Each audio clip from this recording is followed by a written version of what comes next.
Peter, South African rider on MTN Quebec.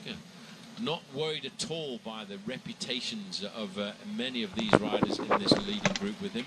Happy to represent MTN Quebec at the front end of the race. This is just a test with a new computer to see how things work.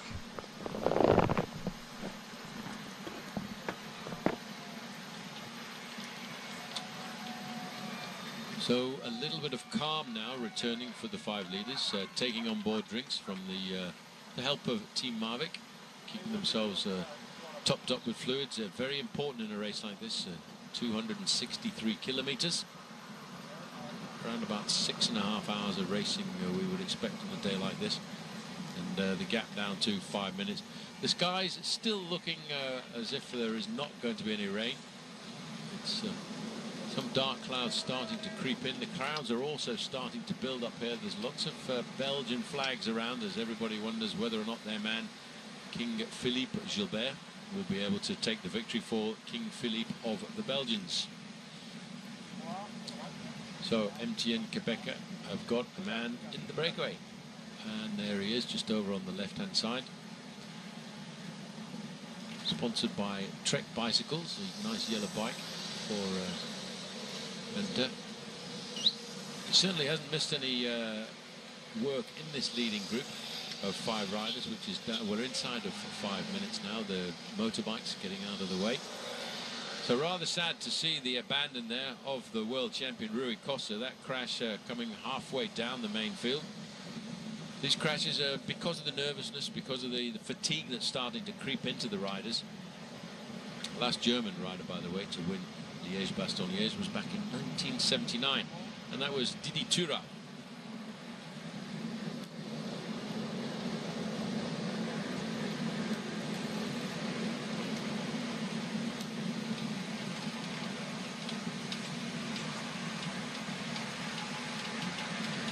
So there's the man who's been the most consistent, number 182 on the climbs. He was the first over Côte de la Roche, first over the Côte de Saint-Roch, the Côte de Wanne, Côte de Stocker, and the Côte de Haute-Levée. Will he survive now, Peter Jacobs, to be the first man to go over the Côte de la Vecchie? Scuttling back, 203 is Iker Kamano of Team NetApp.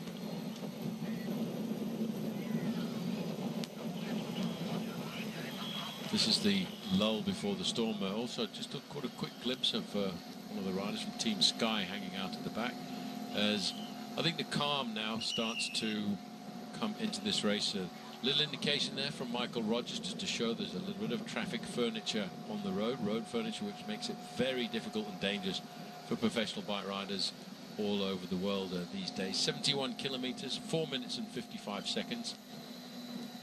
As we look at these live images of the 100th edition of Liège-Bastogne-Liège as we go through the small town of Rouy.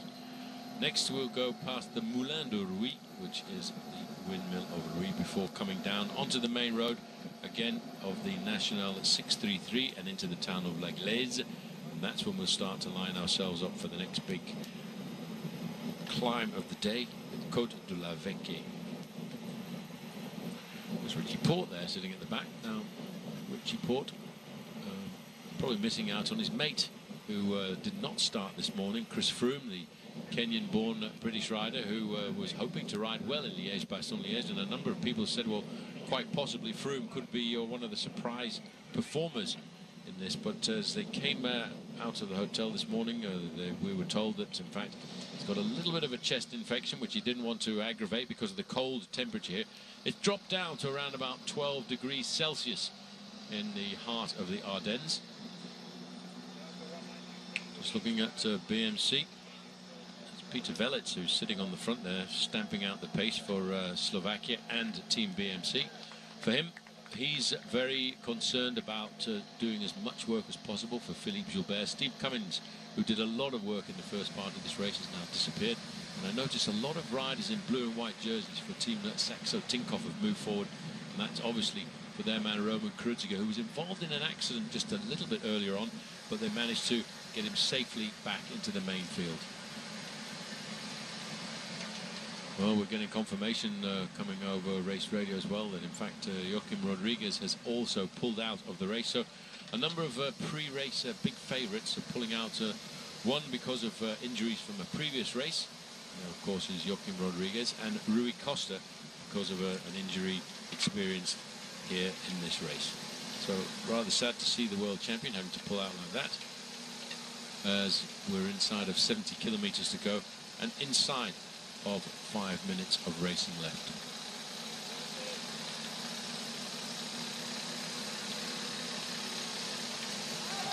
Bit of a blow to the Lamprey squad, who've been dogged by injury in this early part of the year as well, because just on a training crash a little while back, Chris Horner, the winner of the Vuelta a España, was riding through a tunnel when somebody knocked him off his bike, and obviously he ended up in hospital in intensive care. Far side there, number 91, Bout Mollema. He could be the man to do it for that team a little bit later on. As I said, he placed well in the Amstel Gold Race, but look at the organisation now of Saxo Tinkoff. They don't want to do too much at this point, but watch out for a little move coming from them as we start to get a bit closer to the Côte de la Veuquie. Velits is the man on the front. Brilliant professional bike rider, Velits. Well, as we mentioned earlier, Chris Froome didn't start the day, and neither too did Peter Kenyuk, which is a little bit of a surprise. And Richie Porte has been sitting quite happily at the back end of the field. Now, is he here for training, or is he here just to keep himself out of trouble? And if he feels good on the running towards a finish, come up towards the front of this race and have a little bit of a crack, because the decision is very often made on the Côte de la Roche au Faucon, the Rock of the Falcons. Before, rider Heyzedal, also quite happy to sit at the back end of the pack. Orica Greenedge, Simon Clark going forward to answer a nature break. There is Van den Broek, 121. He was suffering. He was really in difficulty when he went over the top there of the climb of the Côte de Haute-Levée, but he's managed to drag himself back into the event. And there's Miguel Angel Rubiano over on the left-hand side, the Colombian rider. National Road Racing Champion, title which he took just a couple of weeks ago. Lots of work being done now. 68 kilometers to go, 4:55. It seems to be locked in a bit now. They're no longer chasing as it was organized earlier on, but I think they're waiting for the next vital part of these few climbs that the race will throw up at them.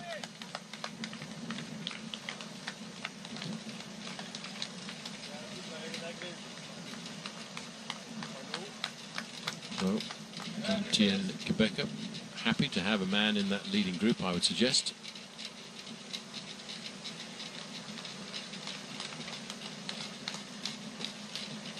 And these men, they realize that once we start to get to the next few climbs, the next climbs on the horizon are going to be the Côte de la Veuquie, which is the 6th climb of the day, followed by the Côte de la Redoute, which is famous for every professional bike rider. They've seen it so many times on television, the approach through the town of Remouchon, and then the long ascent of 2.5 kilometers. And Etienne Quebecer, not only, as we look here at when are riding not only in Liège-Bastogne-Liège, but they've also got a very strong squad making a return to the Tour of Turkey, which is probably in the warmer climbs of this year's of this day's racing in Europe. A race that Mark Cavendish is actually part event to home his speed. He decided this year not to participate in the Giro d'Italia, leaving that to one side, feeling maybe that in the past it might have fatigued him a little bit leading up to his sprinting for the Tour de France, which is what's going to be his main goal for this season.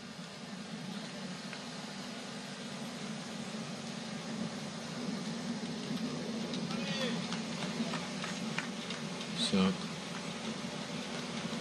the climb at the end of this race is the one that everybody talks about, so the Côte de Saint-Nicolas, but not very many people talk about the final climb of the day, which is not actually a categorized climb. It's the climb up to the town of Ons, which is right nestled up against the motorway to Brussels. And that climb itself is a climb of around about 1.5 kilometers, and very often that's where the decision for